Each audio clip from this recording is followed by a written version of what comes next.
दूसरा लक्षण बताया गया दया, कि जितना हो सके मदद जहां कर सकते हो वहां करो। मैं अभी भी कहती हूँ, जान में जोखिम में कोई नहीं डालता अपनी जान जोखिम में, सबको अपनी जान प्यारी है। पर बहुत परिस्थितियां हमारे सामने आती जहां हम सहायता कर सकते हैं फिर भी नहीं करते, तो वो सहायता करिए। तीसरा लक्षण है पवित्रता। खुद पवित्र रहें, अपने आसपास पवित्रता रखें, अपने घर को साफ सुथरा रखें। देखिए, घर में जितनी सफाई होगी उस घर में उतनी लक्ष्मी आएगी, जिस घर में जितनी गंदगी होगी उस घर में उतनी दरिद्रता आएगी। तो तीसरा लक्षण है पवित्रता। चौथा लक्षण है तपश्चर्या। अब बाहर से तो चमक धमक है ही, मन उतना ही गंदा, वाणी उतनी ही गंदी, विचार उतने ही गंदे। बाहर से कितना ही चमक ले, अगर आप अंदर से साफ सुथरे नहीं हैं, आपका मन अच्छा नहीं है, आपकी वाणी अच्छी नहीं है, आपके विचार अच्छे नहीं, तो चमक धमक का कोई फायदा नहीं है। किसी को कुछ कहने से पहले 100 बार सोचो। और अगर आप कहें इतना समय नहीं हमारे पास कि हम बैठकर 100 बार सोचें, तो एक बार इतना सोच लेना कि जो कहने जा रहे हो अगर वही कोई आपसे कहेगा आपको कैसा लगेगा। और अगर आपको लगे कि मुझे तो अच्छा नहीं लगेगा, दूसरे से भी मत कहना, उसको भी अच्छा नहीं लगेगा। थप्पड़ अमीर को मारो कि गरीब को, दोनों को जोर से लगता है। ऐसा थोड़ी एक को जोर से लगता है, एक को तो आदत है। तो अगर जो चीज आपको अच्छी नहीं लगेगी वो दूसरे को भी कौन अच्छी नहीं लगेगी, उसको भी तकलीफ ही होगी ना। और याद रखना, ये दुआएं बद्दुआएं कैसे काम करती है। दुआ क्या है? आपने किसी का भला किया, उसने आपको दिल से दुआएं दी। अब कई बार यहाँ कई लोग बैठे होंगे जिनके साथ ये होगा, कोई बड़ा संकट आता है और एकदम बारीकी से आप बच जाते हैं, और हम कहते हैं ना बाल बाल बच गए, बड़ा संकट छोटे में टल गया। बहुत बार लगता है कि यहाँ तो कुछ भी हो सकता था, पर बच गए। कैसे बच गए? किसी ने, आपने किसी का बहुत भला किया था, उसने आपको दिल से दुआएं दी थी, उस दिन वो दुआएं आड़े आ गई। वैसे ही बद्दुआएं काम करती है कि मान लीजिए आपने किसी कार्य के लिए बहुत काम किया है, अब वो कार्य सफल होने ही वाला है, आपको लग रहा है बस सब ठीक हो रहा है, और अचानक से सब बिगड़ जाता है और आपको लगता है अभी तक तो सब ठीक था, ये क्या हो गया?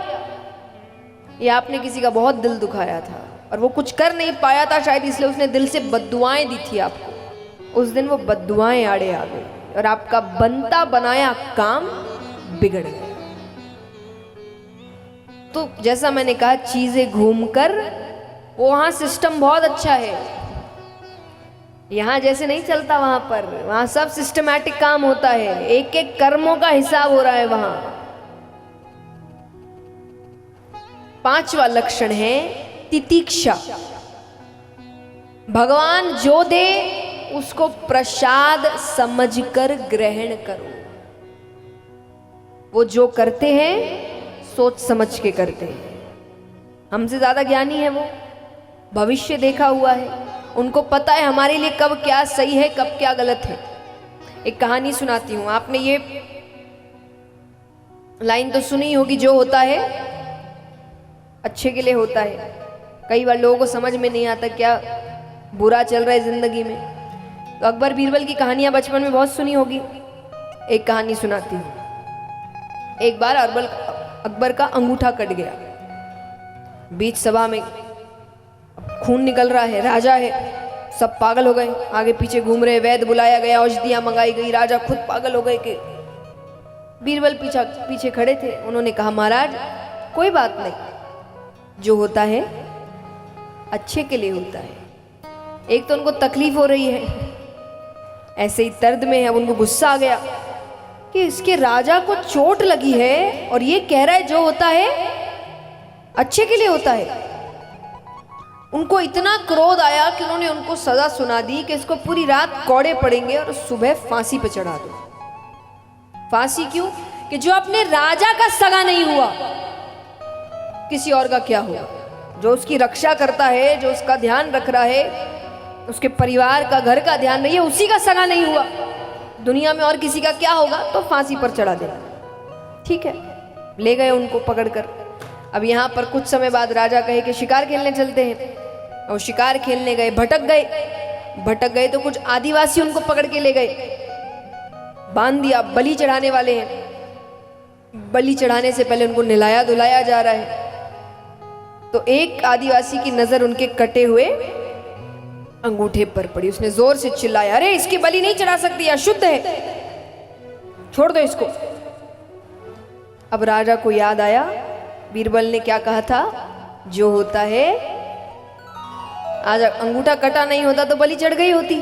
अब उनको बुरा लग रहा है, और समय इतना हो गया कि उनको लग रहा है जब तक पहुंचूंगा तब तक सुबह हो जाएगी, उसको फांसी चढ़ जाएगी। फिर भी वो घोड़े पर बैठते, कोशिश करते, तेज भगाते हैं, राज्य पहुंचते हैं कि उस वक्त बीरबल के गले में फांसी का फंदा डाल ही रहे थे कि राजा ने जाकर उसके पैरों को पकड़ लिया, फंदा हटाया, बहुत माफी मांगी। तुमने बिल्कुल सही कहा था, मेरे साथ ऐसा ऐसा हुआ, अरे अब उस दिन अंगूठा नहीं कटा होता तो मैंने तुम्हारे साथ इतना गलत किया, तुम्हें पूरी रात कौड़े पड़े, मुझे माफ कर दो।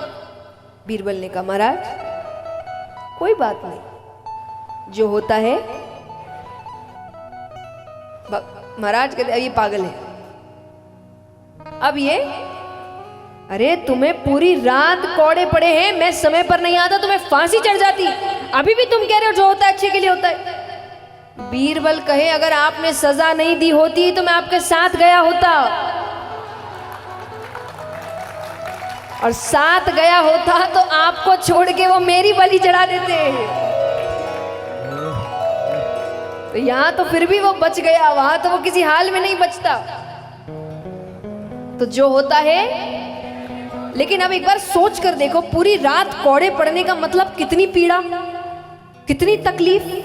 लेकिन उस तकलीफ का मतलब भी था भगवान आपको बड़ी तकलीफ से बचा रहे थे। अब उस तकलीफ में व्यक्ति भगवान को कितना कोसेगा, कितनी गालियां देगा, भगवान क्या कर रहा है, भगवान होता तो ऐसा होता, अरे वो है इसीलिए बच गए हो, वरना संकट तो और बड़ा लिखा था। तो इसीलिए जो होता है, भगवान जो करते हैं अच्छे के लिए करते हैं। तो उस वक्त रोने की बजाय ये जानने की कोशिश करो कि ये क्यों किया। मैं हमेशा कहती हूँ कि आज हम पॉजिटिविटी की बहुत बात करते हैं, सकारात्मकता, सकारात्मकता क्या है, उसमें भी हम अलग ही दिशा में जा रहे हैं। सकारात्मकता का मतलब ये नहीं कि जो हुआ उसको टाल दो। जैसे एक छोटा बच्चा है, जब गिर जाता है तो माँ बाप क्या करते हैं, बताओ, यहाँ सब माँ बाप ही बैठे हैं अधिकतर। एक छोटा बच्चा है, वो गिर जाता है, पता है वो रोएगा, उसको रोने से चुप कराना है, तो माँ बाप क्या करते हैं, हाँ कोई बात नहीं, कुछ नहीं हुआ, चींटी मर गई, कुछ भी नहीं हुआ, कुछ भी नहीं हुआ। आप उसको क्या सिखा रहे कि जो हुआ उसको मत देखो, नजरअंदाज कर दो। ये सकारात्मकता नहीं है। व्यक्ति, ये तो बच्चे के लिए, आगे जाके जीवन में भी व्यक्ति यही करता है। दुख आता है ना, कुछ नहीं हुआ, तुम सोचो ही मत कुछ हुआ। अरे कैसे नहीं सोचे, हुआ है। तो सकारात्मकता का मतलब नजरअंदाज करना नहीं होता। सकारात्मकता का मतलब है कि मानो आप गिर गए तो ये नहीं कहना कि चोट नहीं लगी या रोते रहना, चोट क्यों लगी, क्या मेरा रास्ता सही नहीं है, क्या मेरी चप्पल सही नहीं है, या मैं ठीक से नहीं चल रहा था। ये सकारात्मकता है कि चोट लगी है, क्यों लगी है ये जानो, ताकि अगली बार ना लगे। पर व्यक्ति ये नहीं करता, व्यक्ति रोता रहेगा, मेरा नसीब खराब है, कारण जानने की कोशिश नहीं करता, इसलिए बार बार गिरता है, क्योंकि चलता उसी रास्ते पर है ना, तो बार बार गिरता है। इसीलिए भगवान जो करे उसका कारण समझने की कोशिश करे। इस प्रकार धर्म के 5 लक्षण बताए गए।